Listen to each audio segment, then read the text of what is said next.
Introduction to exportation. Export is the shipment of goods and services of the country to international destination, and the benefits are numerous. No nation can grow its economy the outside by taking it itself. It has to do with another part of the world to grow our GDP.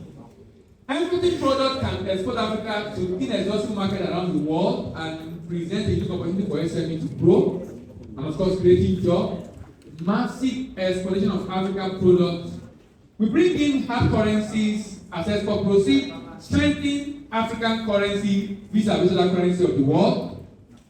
Increase the agri commodity will make farming become more lucrative due to increase in demand for farm produce, and successful exportation of commodity can lead to industrialization of Nigeria or Africa via the back door. And I use the word via the back door because quite frankly, we can do a lot within the export space if we master commodity trading and we take into value add. For a business to be export ready, it needs to be evaluated. Now, one of the biggest challenges of export is readiness. Now, I told you the other time that you need to encourage your customer to do export. Now, while you are trying to do it, whatever unit that is handling that, the unit must learn about export readiness. The unit needs to learn about export readiness.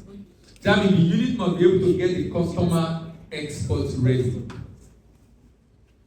And there are, what's export readiness first of all? Export readiness is a multifaceted concept that involves the ability of a company to successfully enter the export market, sustainably compete in the market, and significantly grow its market share until it becomes established in the market. Export readiness is a multifaceted concept that involves the ability of a company to successfully enter the export market, sustainably compete in the market, and significantly grow its market share until it becomes established in the market. Now, I said it's a multifaceted concept. Why? Because of the following. Number one, you have the company category of readiness evaluation, capacity category of readiness evaluation, country category of readiness evaluation, and component category of readiness evaluation. For company category, you have the promoter needs to be ready, so the promoter will evaluate for readiness.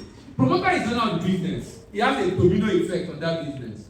If he doesn't know why he's doing, going to mess it up. It's not why he's doing, going to grow it. How many of you know Olam? You know Olam, right? Yes. Now, Olam in the 80s, Olam had an issue during the first coming of Buhari. You know, it's come from, you know, Buhari first coming, second coming. The first coming of Buhari. They had issue with FX. You know what they did? If you know the group very well, they have in the group, they have Caraway, yes. They have half print, they have half cut, they have those are new ones. Those are new ones. Half print, half cut, Caraway, Olam, Kewara. They are all in the group. So they started Olam in the 80s to solve FX problem. So it's like they are from Singapore. They had a big company in Nigeria, a group, doing different businesses. And they had issues with FX, and they do a lot of imports. So they set up Olam as an SPV to buy commodity export and use the forex to import into Nigeria. Do you get that? But today, Olam is bigger than all of them put together. Olam is supposed to be an SPV, special purpose vehicle, to drive FX generation. But that is the mainstay of the business today. Now I'm saying that to say to some of your import customers, taking a decision today on export might be the survival of their business tomorrow. And that's exactly the story of Olam. Olam today is in more than 50 countries. Started in Nigeria about 30 years ago. Listed on Singapore Stock Exchange, and arguably the largest trader of commodity on earth. Arguably the largest trader of commodity on earth. More than 50 countries. Why?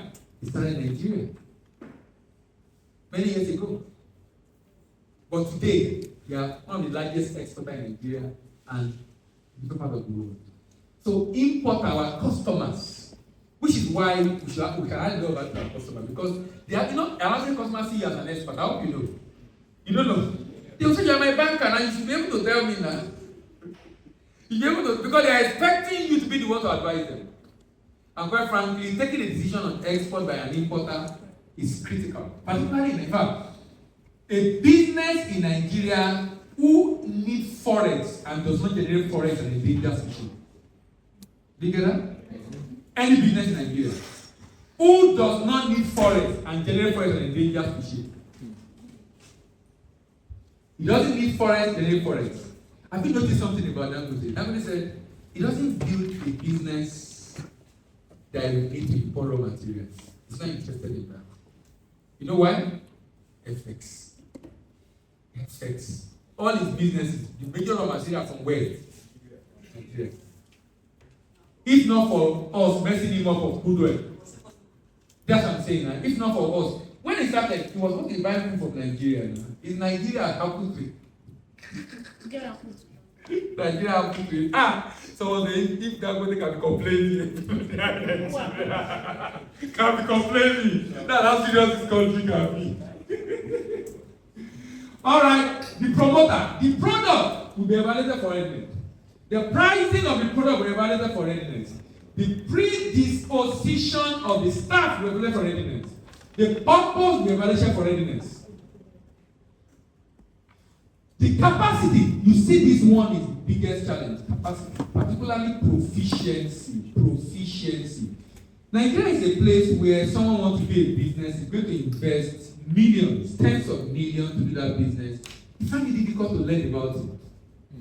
He sees learning as a waste of time and waste of money. He doesn't see it as an investment. But somehow in life, we are all learning. If you are in business, you will learn either by experience or by education. Education means you do a formal learning.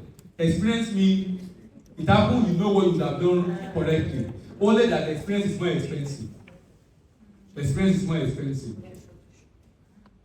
So capacity is a big challenge in managing the business.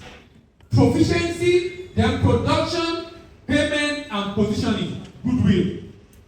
Then the country, the people in the export market, the paperwork regulatory requirement, and the potential. Then the companion, the partner, and the purchaser.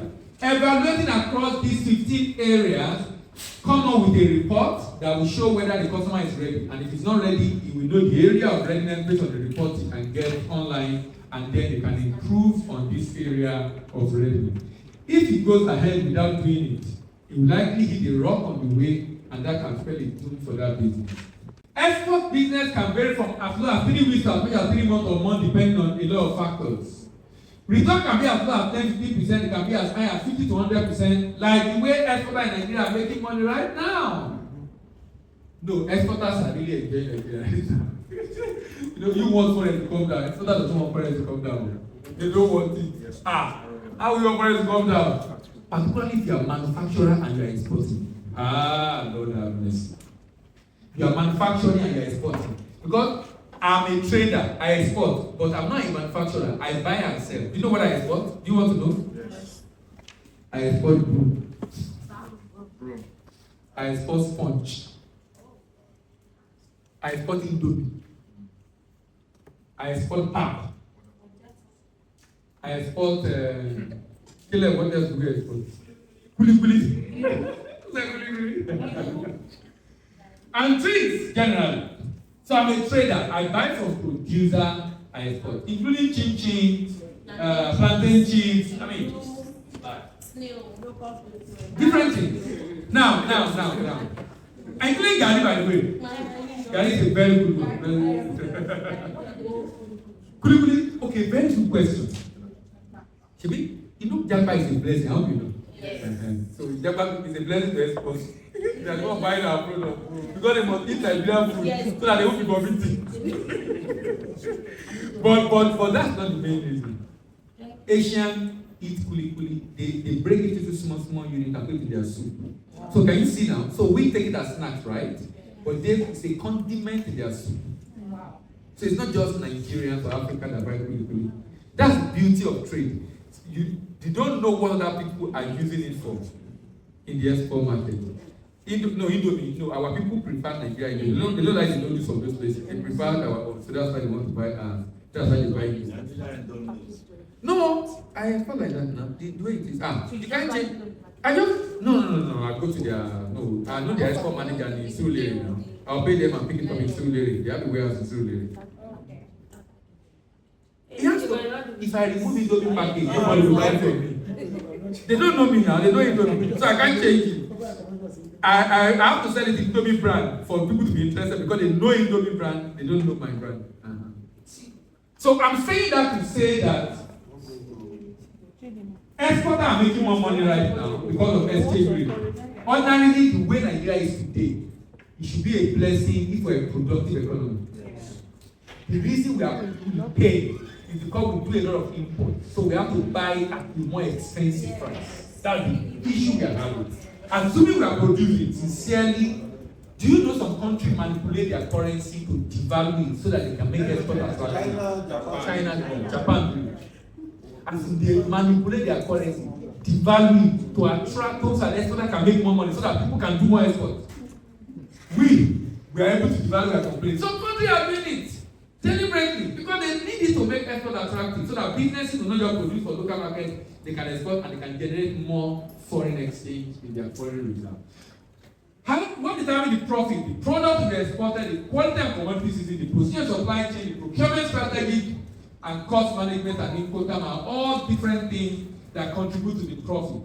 You can export in bulk or in bits. So if an exporter wants to export, you can export in bulk, shipping through container, about 5 to 30 tons in a container, need about $5,000 and above per shipment, and most of them commodities. You can ship in bits, 100 kg, 200 kg to 1 ton, 2 ton, 3 tons. Value typically between $1,000 and $5,000, and most of the time it's fruit and vegetables, perishables. Most of the time, shipment by air are perishable, though there are finished goods also shipped by air. Watch out for the next part of this training on our YouTube channels, Voice of African Trade or Global Trade College.